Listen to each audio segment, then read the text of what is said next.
சுவாமியை சரணமையப்பா.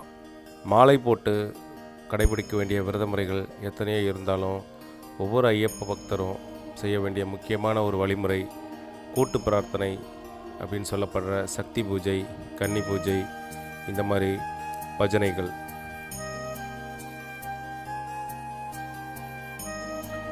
ஒவ்வொரு வருடம் மாலை போட்டு விரதம் இருக்கும்போது கண்டிப்பாக நம்மளால் வசதி இருந்தால் இந்த மாதிரி பூஜைகள் நடத்தலாம். அப்படி இல்லைன்னா மற்றவங்க நடத்துகிற பூஜைக்கு, அதாவது பக்கத்துலேயோ இல்லை நம்ம குரூப்பில் வர்ற ஒரு சாமியோ இல்லை பொதுவான இடத்துல நடக்கிற பூஜைக்கோ நம்ம கண்டிப்பாக கலந்துக்கிறணும். இன்றைக்கும் கிராமங்களில் தினமும் சாயந்தரம் ஒரு பொதுவான இடத்துல கூடி பஜனைகள் பாடி ஐயப்பன் துதியை பண்ணிகிட்ருக்குறாங்க. அவங்களால முடிஞ்ச அளவுக்கு அன்னதானமும் பொருள் உதவிகளும் சுற்றி இருக்கிறவங்களுக்கு, இல்லாதவங்களுக்கு வழங்கிட்டுருக்குறாங்க.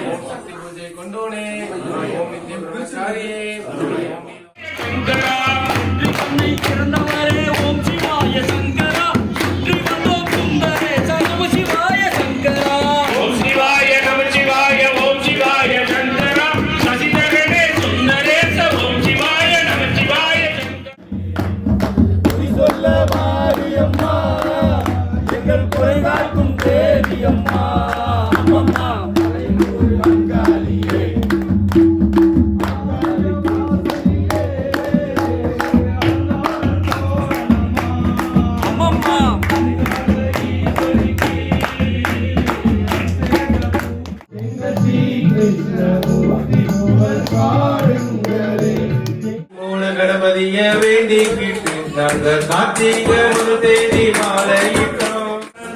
நோக்கு இருந்தோம் ஒரு சாமி மனை கொண்டு அவர் பாதம் நம்பிக்கிட்டு 60 தினங்களாக அனுதினமும் சரணம் சொல்ல அனைமுக தெய்வமே நீ ஆதரித்து அருள் புரிவாய். சரணா சரணம் கணேசா என் கணேசா, சபரிமலை என் கணேசா. சத்தியமான 1:18 வடிமேல் ஏறி ஐயன் தரிசனத்தை காணச் செல்லும் சுவாமிமாரே, ஐயப்பன் மாரே. ஐயன் தரிசனத்தை காணச் செல்லுவோம் சுவாமிமாரே, ஐயப்பன் மாரே.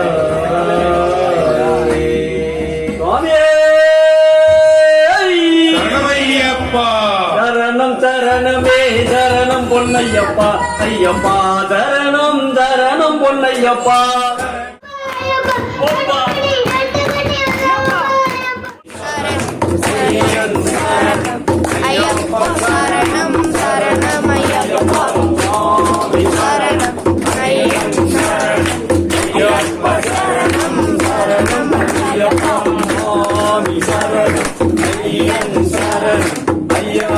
சரணம் சரணம் பொன்னையப்பா.